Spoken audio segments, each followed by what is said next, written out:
তো রংপুরে দোতলা ছাদ ঢালার কাজ হইতেছে। হেড মিস্ত্রি উপরে উঠে দেখতেছে খোয়া যে পরিমাণে দরকার ছিল খোয়া হয়ে গেছে। এখন এই ছাদের আনাসে কানাসে কোনা কানসিতে আধা পোয়া, 3 পোয়া, 1 পোয়া আদলা ইটার আর দরকার নাই। তো লেবারে ডাক দিয়ে বলছে, এ বেটা তুই এই আদলা টাদলা এই 3 পোয়া 1 পোয়া যা আছে এগুলো রাস্তায় ফেলে দে। আলগা আবার লেবার নিলে দোতলার থেকে নিচে নামাইতে আলাদা চার্জ দিতে হবে, তো তুই ফালাস। লেবার বলতেছে, জি স্যার, জি মিস্ত্রি সাহেব, কোনো সমস্যা নেই, ফালাবো, তবে শোন মানুষ দেখে দেখে ফালাস। কথা কয়, মানুষ দেখে দেখে ফালাস। এখন ইচ্ছাকড়া মানুষ, গরিব মানুষ ভাই, লেখাপড়া তেমন নাই, শীত করলে পেট, উপর করলে পিঠ, বুঝলেন তো, দিন আনে দিন খায়, নুন আনতে ফান্তা হুড়া লাগের আন্দাজ। তো জীর্ণ শীর্ণ ছোট মানুষ তো বলছে যে মিস্ত্রিও তো বলছে মানুষ দেখে ফালাস। ও এখন ওই আদলা ইটা নিয়ে খালি এদিক ওদিক চাকায়। মিস্ত্রি বলছে মানুষ দেখে ফালাইতে হবে। যখন মানুষ যায় তখন ধুপ করে আদলা ফালায়, আর যখন এই আদলা ফালায় তখন এই মানুষের কপালে ঠুক করে লাগে, লেগে মাথা ফেটে যায়, রক্ত বাইর হয়। তো 2-4 জনেরও মাথা ফাটাই দিছে, মানুষ দেখে দেখে ফালাইস। আমার বন্ধুগণ এই নিচের থেকে চিল্লা চিল্লি, ধর বান্দর রে ধর, কেডা এই কাম করে, ধর, নামা নামা। তো বাড়িওয়ালা সহ সবাই মিললে নামাইছে, মিস্ত্রি নামাইছে। মিস্ত্রিকে আমার দোষ না, দোষ লেবারের। লেবারে ডাকাও। তো লেবারে ডাকাইছে। লেবারে ডাকানোর পরে বলা হইলো, এই বেটা তুই এই কাম করলি কে? দোষ আমার নাকি? দোষ তো মিস্ত্রির। মিস্ত্রি আমাক কয়েছে মুই জানো মানুষ দেখি দেখি ইটা ফালাই, এতে আমার দোষ কোনটি ভাই? কথা রংপুরি ভাষা বলি দি, এতে আমার দোষ কোনটা ভাই? মুই মানুষ দেখি ফালাইছি। মোর মিস্ত্রি মুখ কাছে মানুষ দেখি ফালাইছি, মুই মানুষ দেখি ফালাছো, মোর কি দোষ? এটি তাবলাই তোমরা হামাক বকেছেন। রংপুরের মানুষ আছেন না এখানে? মোর ভাষা কি হইতেছে নাকি? জি জি দাদা, জি জি। তো এবার ডাক দিয়ে বলতেছে, হ্যাঁ তাবলাই তোমরা হামাক বকাছেন, আগাও তোমরা ফেদলা পাড়েছেন, কাউয়া কাসাম নাগাইছেন, আন্নে সাহারি। কি কইলাম? ঢাকার মানুষ বুঝতেছে না, কথা কয় না। কাউয়া কাসাম মানে হুদাহুদি ফেসাল পারতাছেন, ঝগড়া লাগাই দিছেন। দোষ হইল মিস্ত্রির, দোষ দিতেছেন আমারে। আমি মিস্ত্রি বলছে মানুষ দেখে ফেলাইতে, এই জন্য আমি মানুষ দেখে ফেলাইছি। মিস্ত্রি কয়, হায় আল্লাহ, আমি মানুষ দেখে, কথার অর্থ হইলো মানুষকে দেখে তুই ফালাইস, মানুষের গায়ে যেন না পড়ে। ওটা মুখ বুঝে কইবেন না। আপনারা একটু দাদা একটু আগায় আসেন তো, দূরে থাকলে পিড়িত জমে না। কাছাকাছি আসেন, এদিক ফিরেন, আমার দিক দেখেন, চেহারার দিক তাকান। জানি আমি কালো মানুষ, দেখলে ভাল লাগবে না, তো তারপরে দেখেন। কষ্ট হইতেছে নাকি? চলবে কি চলবে না? তার মানে দেখবেন যে ঘুরে ফিরে সব দোষ ওই হেড মিস্ত্রির। কার দোষ? ওই যে বুঝতে ভুল করছে এইটা আর নাই, কথা কয় না। ঠিক আমার দেশে দেখবেন ঢাকা কোন আর রাজশাহী কোন আর বগুড়া কোন দিনাজপুর কোন বর্তমান কিছু হাইব্রিড বুড়ে আছে, কথা কয় না। এই দোষ সব নিয়ে ফেলায় হুজুর গুফরে, ঠিক আছে? আমরা হুজুররা ওয়াজ করে যুবকদেরকে নামাজি বানাই। কথা আর একটা মনে পড়ে গেল, বলি ভাই, না পারমিশন দিচ্ছেন? অনুমতি দিচ্ছেন দাদা? দেখবেন যা রান্না করার আগে কিন্তু আপনি শুটকি ভর্তাও যদি করে, বাগার দেয়, যে কোনো ভাজি টাজি যাই করুক, মেয়ে লোক হোক আর পুরুষ বাবুর্চি হোক, ওরা কিন্তু আগে বাগারটা জুত মতন দিতে হয়। বাগারের গ্রান অনেক সময় 3, 4, 14 বারই ছড়া যায়। বাগার দিতেছে চেপা শুটকি, মনে হইতেছে মুরগির রোস্ট।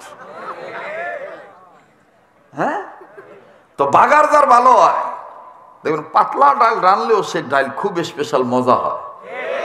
আর বাগার যদি তেল কাজটা গন্ধ হয়,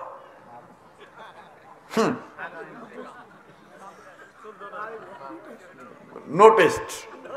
হুজুরের পিছন দিন কইতেছে নোটিস। বাহ, আজকে বোঝা যায় যে ওয়াজ জমবো, ঠিক আছে না? আমি আস্তে আস্তে বলি, আপনারা ধীরে ধীরে শোনেন, নাকি বলেন দাদা? একটু ঠিক জাগনা আছেন না ঘুমাইছেন? একটু তাকবীর দেন, নারায়ে তাকবীর।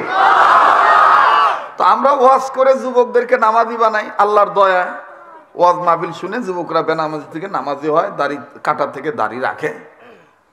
এক চরে হুজুর নিছে ইমামতির দায়িত্ব। তো মুয়াজ্জিন আবার ওই এলাকায় অনেক দিন ধরে থাকে, 12, 13, 14 বছর। কিন্তু হুজুর গেছে নতুন, ইমাম সাহেব গেছে নতুন। যে দেখে যে কোনো উক্তে মুসল্লি হয় না, খালি ওই ইমাম আর মুয়াজ্জিন একলাই পড়তে হয়।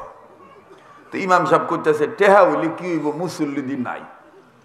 তো মুয়াজ্জিন সাহেব কয়, হুজুর এই এলাকায় ম্যাক্সিমাম মানুষ সন্ধ্যার আগে আগেই দিনের মধ্যে তাদের এই চর অঞ্চলে বাড়িঘর পাহারা দিতে হয়, এজন্য তারা ঘরের মধ্যেই নামাজ পড়ে, মসজিদে আসতে চায় না। ওই শুক্রবারে মাঝে মধ্যে আহে।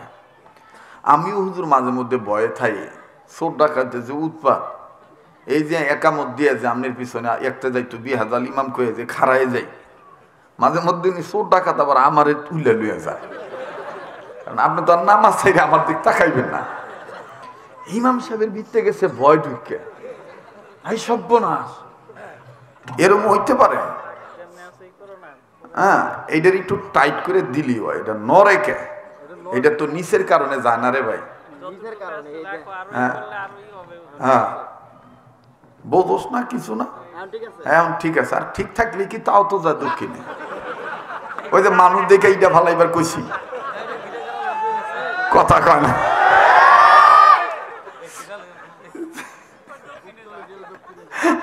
রাগ করতেছে? জি জি দাদা, এবার শোনেন তো। ইমাম সাহেব হুজুর চিন্তায় পড়ে গেল, সর্বনাশ, এই নামাজে দাঁড়াইলে তোমারও চুরি করে নেওয়া যাওয়ার সম্ভাবনা, তা আসো মুসল্লি খুঁজি। তো মুয়াজ্জিন সাহেব এবার হুজুরে নিয়ে মুসল্লি খুঁজবার বাইরেছে। বাইরেইতে দেখে যে মুতাল্লির পোলা। হুজুর, এই যে মসজিদের যে জমি দিছ ওর বাপ দাদারা, এই জানগো রাজু মুতাল্লির পোলা, ওরাই দাওয়াত দেন। ও একটা দাপট আছে, ওগো দেখলে শয়তানও ভয় পায়, চোরটা হয়তো ভয় পায়। কিছু মুতাল্লি আছেন এই ধরনের, দেখবেন যে খালি গর্ব, নামাজ পড়বে না একক তো, অথচ মুতাল্লির পোলা করবো ওই মসজিদ আমার দাদা দিচ্ছে, কথা কয় না রে? আর এটা কিন্তু সাভার, আশুলিয়া, আমার জন্মস্থান মিরপুর, এদিকে বেশি। কারণ এই অঞ্চলগুলোতে দক্ষিণ অঞ্চল, পূর্ব অঞ্চল, উত্তরবঙ্গের মানুষ বসবাস করে, ভাড়া থাকে, গার্মেন্টসে কাজ করে। এই কর্মচারী মানুষদেরকে বিদেশি মনে করবে, কাগো মসজিদে নামাজ পড়া আমাকে বাপে দিচ্ছে, কথা কয় না? রাগ করবার লইছেন নি? জি জি জি, এই দিক তাকান তো। এবার মোতাল্লির পোলারে দেখাইছে। মোতাল্লির পোলার নাম রাজু। ভাই আপনারা নড়াচড়া করেন না, কাজ থাকলে কাজ সাজা হেন। আমি আপনাকে দুইটা পায়ে ধরবান হয়েছি, দুইটা পায়ে ধরা বলতেছি, আপনারা মাহফিলের ডিসিপ্লিন নষ্ট করবেন না। কারো কাজ থাকলে কাজ করেন গা। বড় সমস্যা আছে বা আমার জাতি ভাইদেরকে নিয়ে বড় সমস্যা আছে। কারণ ওরা মনে করে এরা তো বক্তা, কথা কয় না? আল্লাহ আমাদেরকে সহি বুঝদান করুক, আরো জোরে বলেন আমিন। মুহতারাম হাজিরিন, খুব খেয়াল করে শুনবেন কথাটা। তো এবার রাজুরের দাওয়াত দিছে, এই আপনি মুতাল্লির পোলা? হ। ভালো আছেন? ভালো। আচ্ছা, তা আসেন নামাজ পড়ি গা, একটু পরে আজান দিব, জামাত তৈরি হবে, চলেন নামাজে যাই। মুতাল্লির পোলা কয়, হুজুর আমার সমস্যা আছে। কয় কি সমস্যা? কয় টুপি নাই। কথা টুপি নাই, আমি টুপি দিব। রাজু কয় আরো সমস্যা আছে। কয় কি? কয় মাঝে মধ্যে মুইটা পানি নেই না, আমার কাপড় ভালো নাই। হুজুর কয় দাঁত বেড়া, প্রয়োজন বোধে এই প্যান্ট খুলবি, লুঙ্গি পরে নামাজ পড়বি, আমার লুঙ্গি নিবি, চল তুই। রাজু কয় হুজুর আরো সমস্যা আছে। কয় কি সমস্যা? আমি ঠিক মতন উজু করতে পারি না। আমি উজুই খাই দিন। কয় না আরো সমস্যা আছে। কয় কি সমস্যা? আরো নানান সমস্যার কথা কইছে। তো হুজুরে কইছে সব আমি সমাধান করবো। এক কোনে হুজুরে গুছায় লই আইছে। ফট করে রাজু রওনা দিয়ে আবার পিছনে ব্যাগ গিয়ে দিয়ে কয়, হুজুর আরেকটা সমস্যা, মহা মুশকিল। বলে কি আবার মহা মুশকিল? কয় কাগো পিছনে নামাজ পড়বো, আপনারা হুজুররাই মিল নাই। দেখছেন, এতক্ষণ গোছায় আনার পরে মাঝখানে দোষ দিল কারে? কথা কয় না ভাই, হুজুর রে। দেখবেন যে মসজিদে আজান হইছে, আজানের সময় একজন হুজুরের চা খাওয়ার অভ্যাস, লাল চা খাইবার নইছে, 10-12 জন মিলে জাত করবার নইছে। হ্যাঁ হুজুর, হ্যাঁ হুজুর, হ্যাঁ হুজুর। আপনি হুজুরে না, হুজুরে যাতো না? হ্যাঁ, আজান দেওয়ার পরে চা খাওয়া চলে। যান যান যান, মসজিদে যান, মরবেন না, মরবেন না, হিসেব দেওয়া লাগবো না।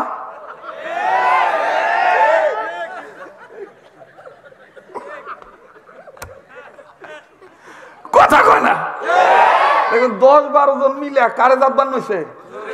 হুজুরে জাত বান্নইছে।